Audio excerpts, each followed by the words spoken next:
Assalamualaikum warahmatullahi wabarakatuh. Alhamdulillah ketemu lagi dengan Endra Junot. Selawat dan salam selalu tercurahkan kepada junjungan kita Nabi besar Muhammad Sallallahu Alaihi Wasallam.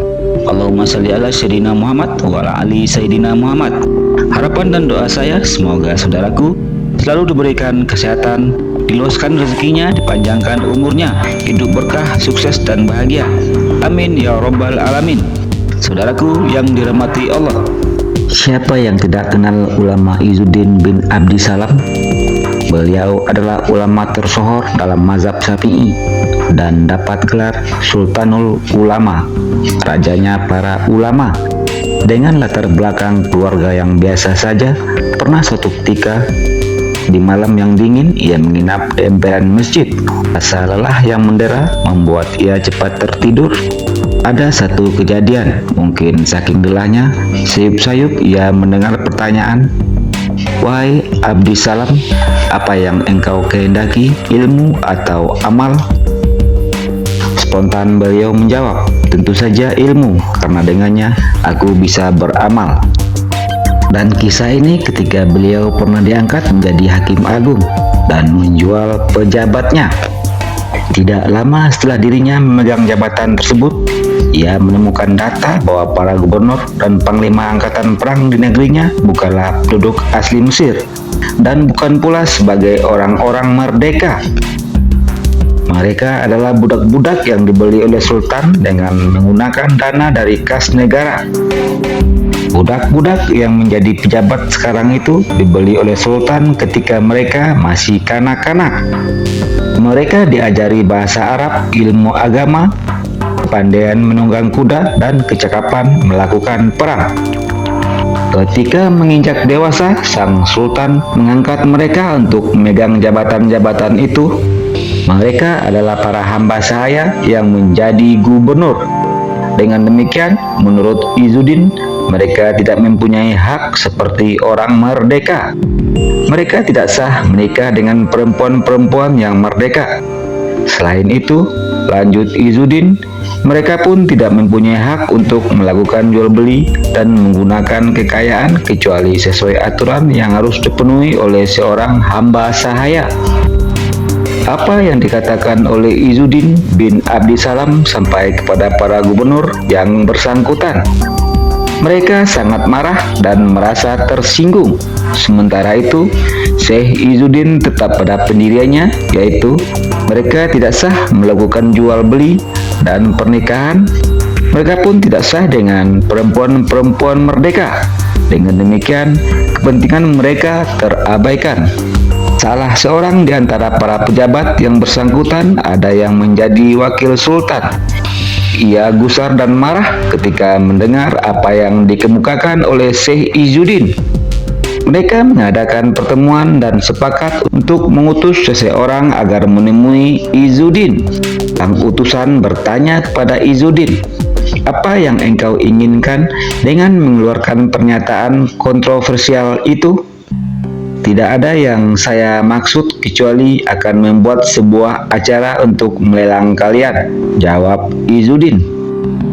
"Hasil penjualannya akan saya masukkan ke dalam kas negara sebagai dana kepentingan kaum muslimin." Mendengar jawaban yang diberikan oleh Syekh Izzuddin, para pejabat tersebut segera mengadu kepada sultan. Sultan mengirim utusan kepada Syekh Izzuddin untuk mencabut kembali pernyataannya. Namun Syekh Izzuddin menolaknya. Sultan mengeluarkan sebuah pernyataan keras yang mengecam Syekh Izzuddin. Mendengar pernyataan sultan yang mengecamnya, Syekh Izzuddin marah. Ia segera menyiapkan kendaraannya dan membawa keluarganya untuk ikut bersama pergi dari Kairo menuju Syam. Belum juga beliau sampai pada pertengahan perjalanan menuju Syam, tiba-tiba ribuan kaum muslimin ikut bergabung bersamanya. Hampir tidak ada seorang perempuan, anak kecil, laki-laki dewasa yang tidak mengikutinya. Lebih-lebih para ulama, para pembimbing umat, dan para pedagang. Kabar bahwa ribuan orang yang dipimpin oleh Syekh Izzuddin terdengar oleh sultan. Ia mendapat kabar bahwa ketika Syekh Izzuddin sampai di tempat, sudah barang tentu kerajaannya akan hilang karena mereka berdemo dengan jumlah yang sangat besar. Sultan menemui Syekh Izzuddin langsung dengan dirinya. Ia meminta agar Syekh Izzuddin mengurungkan niatnya. Atas bujukan Sultan, Syekh Izzuddin pulang. Namun, ia sepakat dengan Sultan bahwa dirinya akan tetap mengumandangkan secara lantang bahwa para gubernur tersebut harus dijual. Setelah mendapat kabar tentang kekukuhan Syekh Izzuddin untuk membuat keputusan agar para gubernur tersebut tetap dijual, Wakil Sultan segera mengirim utusan untuk membujuknya secara halus. Namun Syekh Izzuddin tidak goyah pada pendiriannya. Upaya pembujukan secara halus pun gagal. Wakil Sultan merasa geram dan berkata, "Kenapa kakek tua itu terus-terusan lantang berbicara akan menjual kita, padahal kita adalah para pejabat di muka bumi? Demi Tuhan, akan saya tebas lehernya dengan pedangku ini." Wakil Sultan segera menaiki kendaraannya dan langsung menuju ke tempat Syekh Izzuddin sambil diikuti oleh pasukannya. Wakil Sultan membawa pedang sambil hunus. Ia mengetuk pintu rumah Syekh Izzuddin. Keluarlah anak Syekh. Ia segera kembali ke dalam rumahnya dan memberitahukan kepada ayahnya.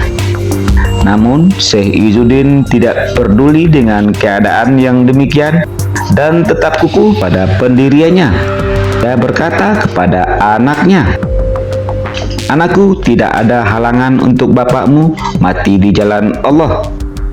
Kemudian Syekh Izzuddin keluar seolah-olah qadar Allah telah turun kepada Wakil Sultan. Sebab ketika sorot pandangan mata Syekh Izzuddin beradu pandang dengan sorot matanya, tiba-tiba tangan Wakil Sultan lemas dan bergetar. Pedang yang sedang dipegangnya pun terjatuh dan sendi-sendi tulangnya seperti rontok. Ia menangis dan meminta kepada Syekh untuk mendoakan kesembuhan baginya. Sambil merengek, ia berkata kepada Syekh Izzuddin, "Wahai Syekh, perkara apa yang terbaik akan engkau lakukan sekarang?" "Saya akan tetap memutuskan bahwa kalian harus dijual," jawab Syekh Izzuddin. "Kemudian harganya akan dipakai apa?" Syekh Izzuddin menjawab, "Akan saya gunakan untuk memenuhi keperluan umat Islam." "Lalu siapa yang akan menerimanya?" tanya Wakil Sultan. "Saya," jawab Syekh Izzuddin. Sukseslah rencana Syekh Izzuddin, yaitu menjual para gubernur tersebut. Ia menjajakan satu persatu gubernur dan menjual dengan harga yang cukup mahal. Lalu ia menerima harganya dan menggunakannya untuk kepentingan umat Islam. Yang dilakukan oleh Syekh Izzuddin adalah suatu keistimewaan yang tidak terdengar lagi dari selain beliau. Keputusan Izzuddin bin Abdussalam untuk kepentingan umat juga diperlihatkan saat menjatuhkan amar putusan untuk merobohkan sebuah bangunan. Ada seorang pejabat tinggi negara bernama Fakhruddin mendirikan sebuah bangunan di belakang salah satu masjid di Mesir. Rencananya bangunan itu digunakan untuk hiburan musik di waktu siang hari.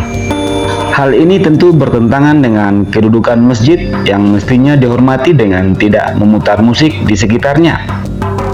Ketika kejadian ini digugat ke pengadilan, beliau menjatuhkan putusan yang amarnya adalah merobohkan bangunan yang memutar musik itu.